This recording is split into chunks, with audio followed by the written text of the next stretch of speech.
Good morning दोस्तों। मैं हूं संतोष और आज फिर एक नया टॉपिक के साथ। आज का टॉपिक रियली में बहुत इंपॉर्टेंट है और हम सब के लाइफ में इसकी रिक्वायरमेंट है। हम सब जानते हैं कि इस दुनिया में हम सब का एक मोटिव, एक पर्पस और हम लोग आने का एक रियल रीज़न भी होती है।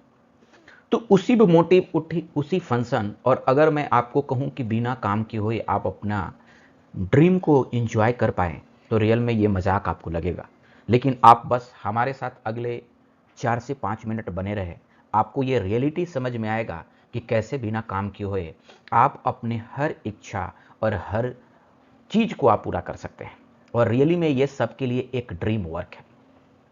तो दोस्तों, अगर मैं आपको कहूँ कि फाइनेंशियल फ्रीडम ही एक ऐसा टर्म है जिससे आप कह सकते हैं कि बिना काम किए हुए पूरे ज़िंदगी जो मैं चाहूँ वो कर सकता हूँ, तो रियली में ये मजाक लगता है ना? क्या ये प्रैक्टिकली हो सकता है? तो ज़रूर मैं आपको बताऊंगा कि ये प्रैक्टिकली हो सकता है। और इस दुनिया में बहुत सारे लोग इस स्टेज में पहुंच चुके हैं जो ऑलरेडी वो लाइफ जी रहे हैं। तो डैट मीन्स ये किसी भी तरह का सपना नहीं है, ये किसी तरह का इम्पॉसिबल चीज़ भी नहीं है, ये पॉसिबल है। और एक्चुअली बहुत सारे लोग इस रास्ते पर चल रहे हैं और बहुत सारे अचीव करके ये लाइफ जी भी रहे हैं। तो दोस्तों, मैं आपको ये बताऊंगा कि फाइनेंशियल फ्रीडम एक्चुअली होता क्या है। अगर मैं इसे डिफिनीशन टर्म ऑफ व्यू से बोलूं, तो फाइनेंशियल फ्रीडम एक ऐसा एबिलिटी है, एक ऐसा कवरेज है जब आपकी जितने भी रिक्वायरमेंट है, लिविंग एक्सपेंसेस, बिना किसी काम किए हुए, एक्टिवली काम किए हुए आपकी सारे लिविंग एक्सपेंसेस कवर हो जाए, उसे हम कहते हैं फाइनेंशियल फ्रीडम। तो दोस्तों, क्या ऐसा हो सकता है? क्या इससे आप रियल में विश्वास कर सकते हैं? अगर करते हैं तो बहुत अच्छी बात है, और नहीं करते हैं तो भी आप आज समझ जाएंगे कि विश्वास करने लायक चीज़ है।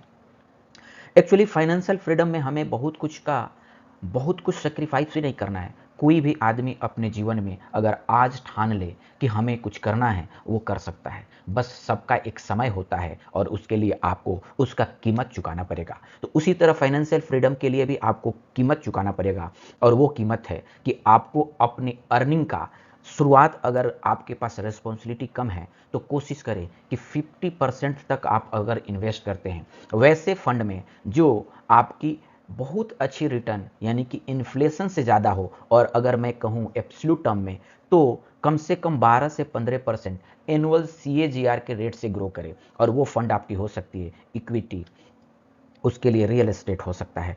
आप अपने अंदर इन्वेस्ट करके, आप अपने स्किल को डेवलप करके, आप जो अभी कमा रहे हैं उससे 5 गुना 10 गुना ज़्यादा भी कमा सकते हैं। अगर आप ये सारे काम करते हैं तो क्या होगा कि आप मैक्सिमम अमाउंट इन्वेस्ट कर सकते हैं। और जैसे आप इन्वेस्टमेंट शुरू करें और लॉन्ग टर्म में इन्वेस्टमेंट करेंगे, अगर आपकी इन्वेस्टमेंट का पर्पस आपकी मंथली एक्सपेंसेस को मीट करने के लायक बन जाएगा, तो फिर आप फाइनेंशियली फ्री हो गए।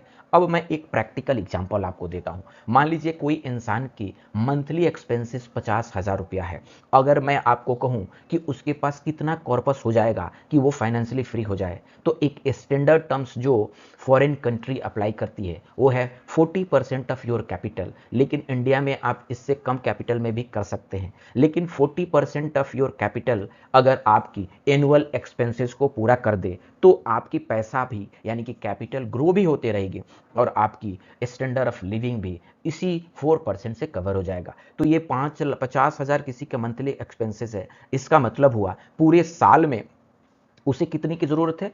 पूरे साल में अगर किसी का 50,000 मंथली एक्सपेंसेस है, तो पूरे साल में मैं कहूँगा कि उसको कितनी की, अगर आपकी 6 लाख की रिक्वायरमेंट है, उसको 25 गुना करेंगे तो 1.5 करोड़। 1.5 करोड़ रुपया अगर आपके 4% आता है, डैट मीन्स आपकी 6 लाख कवर हो गई, और आपकी 4% के रिटर्न से आप अपना लाइफ को पूरे साल अच्छे से जी सकते हैं। और आपको पता है कि इंडिया में रिटर्न 15 से 20% है। बाकी का जो परसेंटेज है वो आपके कैपिटल को ग्रो करने में मदद करेगा, और इवन आपकी लिविंग स्टैंडर्ड इन्फ्लेशन को भी बीट करते हुए आप पूरे लाइफ बिना किसी काम किए हुए आप अपना जीवन को बहुत सुकून से बिता सकते हैं। लेकिन अब मैटर करता है कि आखिर फाइनेंशियल फ्रीडम कर लेने के बाद क्या कोई काम नहीं करता है?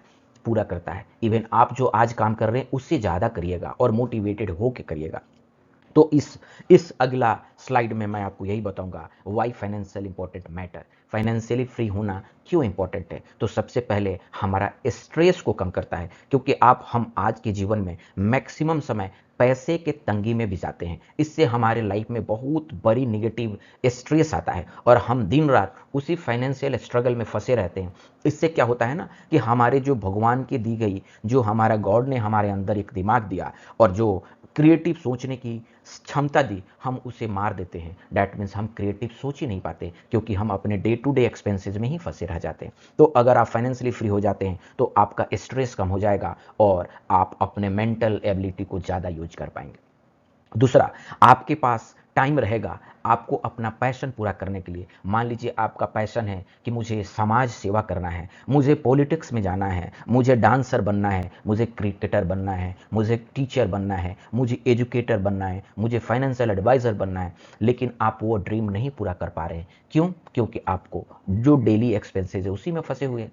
इसलिए वो भी आपको एक मौका मिलेगा। और आखिरी और सबसे इंपॉर्टेंट मैं कहूँ कि ग्रेटर फ्लेक्सिबिलिटी, क्योंकि जब आप फाइनेंशियली फ्री हो जाते हैं तो आप अपने हिसाब से, अपने समय के हिसाब से, अपने मन के हिसाब से आप अपने आप काम करेंगे और वो काम आपको रियल में बहुत आनंद देता और सक्सेसफुल और जल्दी बनेंगे। दोस्तों, मैं इस वीडियो में आपको इतना क्लियर जरूर कर पाया हूँगा कि फाइनेंशियल फ्रीडम हम पा सकते हैं। फाइनेंशियल फ्रीडम पाने का तरीका बहुत टफ नहीं है, हम इन्वेस्टमेंट करके पा सकते हैं। उसके अलावा भी बहुत सारे ऐसे टॉपिक है, ऐसे माध्यम है जिससे आप पा सकते हैं। आप मेरा वीडियो को देखिए, उसमें आपको दिखेगा। और आखिरी मैंने आपको बताया कि फाइनेंशियल इंपॉर्टेंट क्यों है, फाइनेंशियल फ्रीडम हमारे लिए क्या वैल्यू देता है। तो हमने आपको बताया कि स्ट्रेस रिड्यूस करने में मदद करता है, बहुत टाइम हमें प्रोवाइड करता है और हम अपना क्रिएटिविटी और फ्लेक्सिबिलिटी का फ़ायदा उठाकर हम और सक्सेसफुल बनते हैं। दोस्तों, धन्यवाद। अगर आपको ये वीडियो अच्छी लगी हुई तो प्लीज़ मेरे चैनल को सब्सक्राइब कीजिए और आपको मैं इसी तरह का मोटिवेशनल ज्ञानवर्धक वीडियो लाते रहूँगा। धन्यवाद।